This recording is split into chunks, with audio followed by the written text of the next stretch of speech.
lämpöinen tuli kyllä. No niin, taas ollaan täällä Lapin maisemissa ja tarkoitus on lähteä kiertämään noita tuntureita. Sarikin sai tumpattua vaatetta tarpeeksi, ettei paleele. Toivottavasti. Tänään tulee useamman tunnin reissu. Onneksi meillä on evästä paljon mukana, niin pärjätään ja aurinko paistaa. Nyt ollaan tultu semmonen puoli tuntia koko ajan ylöspäin. Me ollaan vapaa-retkeilijöitä ja kuljetaan ihan omia reittejä. Harvemmin tulee noita valmiita polkuja ja reittejä kuljettua. Ei kesällä eikä talvella. Meillä on tuolla suksen pohjassa nousukarvat, niin pääsee noita jyrkempiäkin rinteitä hyvin kiipiämään. Mennään vielä vähän matkaa tässä puurajan tuntumassa ja kuitenkin sitten tarkoitus on mennä tuonne ihan ylös tuonne puuttomalle alueelle.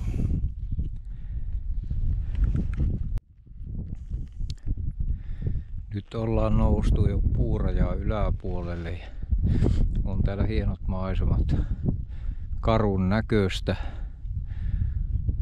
Palanen kansallispuistoa, tarkemmin sanottuna UKK-kansallispuistoa. Tää on kyllä mahtava kansallisaarre, tämmönen paikka. Tää on niin hyvin suojeltu, että pysyy luonnon tilassa. Kyllä täällä retkeilijöitä aika paljon näkyy olevan, mutta tää on varmaan semmonen oikea sesonkin aika. Täällä on sitten tämän näköistä. Lunta on joka puolella eikä puita ollenkaan. Pilviä näyttää vähän kertyvän tuolta pohjoisesta päin, tuuli käy sieltä. Jatketaan matkaa. Tuolla vastarinteessä näyttää olevan muutama poro. Niitä ei paljon näykään, kun pienet pisteet tuossa tuon yksinäisen puun takana on 2 porua ja tuolla vähän oikealla on yksi yksinäinen. Mä muistelen, että tuossa aikaisemmin viime talvena, kun tuolla hiihteli, niin ne poromiehet ruokkii niitä tuolla tuon tunturin päällä ja sinnehän ne tietenkin porotkin sitten kertyy, että siellä oli vähän semmoinen niin kuin isompikin lauma tuolla jossakin, mutta tää ei näy nyt tää. Nyt on tarkoitus, että katellaan tuosta vähän alempaa. Mennään lähemmäs tuota puurajaa. Jos sitten löytyisi semmoinen suojainen paikka, niin voisi vähän syödä eväästä. Täällä käy sen verran tuommoinen aika viiliä pohjoistuuli, niin pitää katsella semmonen missä on suojaisempaa niin, ja mihin tietenkin aurinko paistaa, niin siinä on mukavampi syödä eväästä.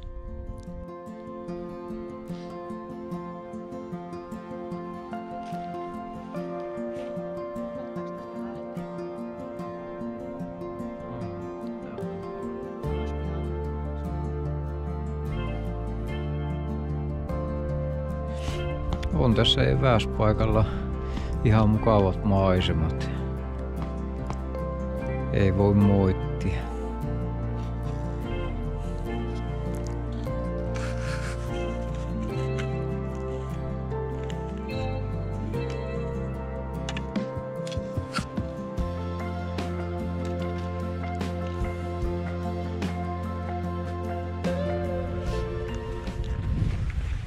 Tää rinne on paikotellen vähän jäinen ja kun ei näissä eräsuksissa ole teräskantteja, niin on vähän välillä pikkusen epävarmaa menua, mutta pitää mennä rauhallisesti. Kyllähän tuossa kun päästään vähän alemmas, niin pehmenee tämä hangen pinta kyllä huomattavasti. Tuolla näyttäisi olevan yksi kiirula. Se ei varmaan erotu oikein tästä kamerasta. Se on tuolla tuon koivun piilossa tuossa. Mä koitan hiihellä vähän lähemmäs, että jos sais jonkunlaista kuvaa siitä.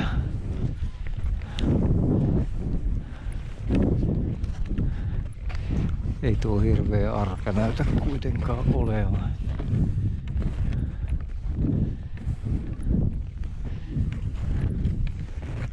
Nyt se kattelee. Jaa, siinä se vaan syö noita koivuurpuja.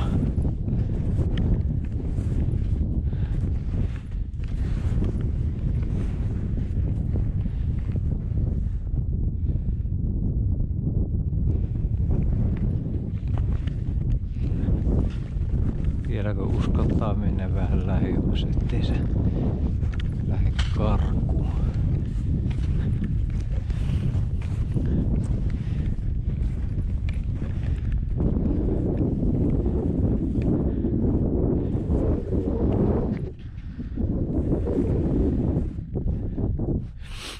Ei tämä ole kuin riekko. Riekkohan tämä onkin. Ihan oletin, että se on kiiruna, mutta tässä on näköjään vähän molempia. Tuossa oli kiirunan jälkiä kyllä, mutta tää on kyllä ihan oikea riekko.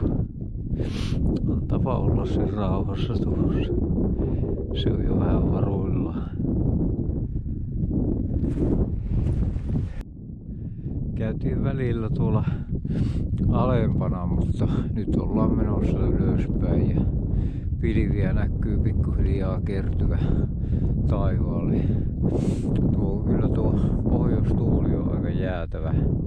Se vaikuttaa paljon, vaikka tuo aurinkokin lämmittää. Mutta hienon näköistä täällä on, ja kun on hyvät varusteet ja vaatetta riittävästi, niin ei paleile. Ainut on vaan, että avokäsi ei tarkene kyllä kovin pitkään olla, mutta vähän aikaa kuitenkin, että saa muutaman kuvan otettua. Sari tuolla pahtaa kauhia vauhtia menoa tuonne ylöspäin. Pitää lähteä perään, ettei jää kovin paljon jälkeen. Porohan tuolla näyttää olevan. Nyt se huomasi meidät ja katsoo pitkään. Sillä oli ruokailu tuossa kesken. No ei tämä näytä kovin arka oleva. Siinä se vaan kattelee. Tämä näyttäisi olevan täällä ihan yksistään. Vaikka yleensä ne liikkuu porukalla laumoissa. Kaipa tällä ei ole kaveria.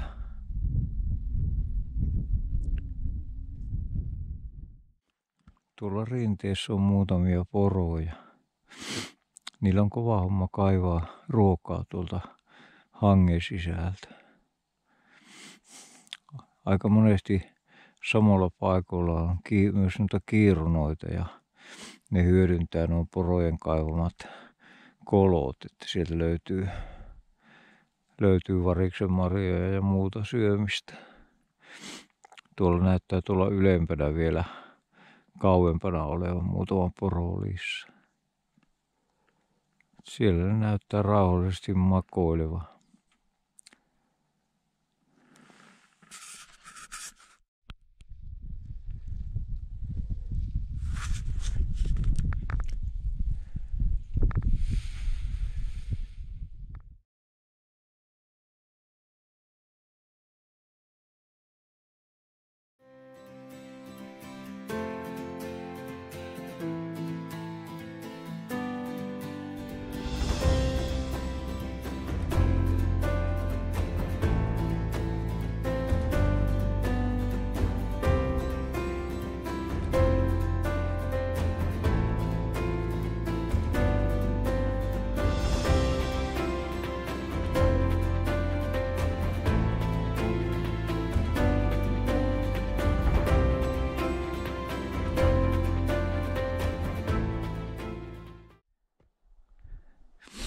Nyt ollaan melkein jo autolla ja lasketellaan tässä viimeisiä mäkiä.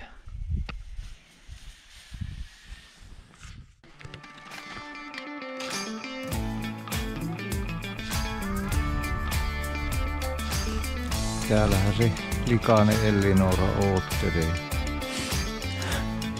5 tuntia meni meidän reissulla ja monenlaisia asioita siellä nähtiin. Mukava reissu oli käynti.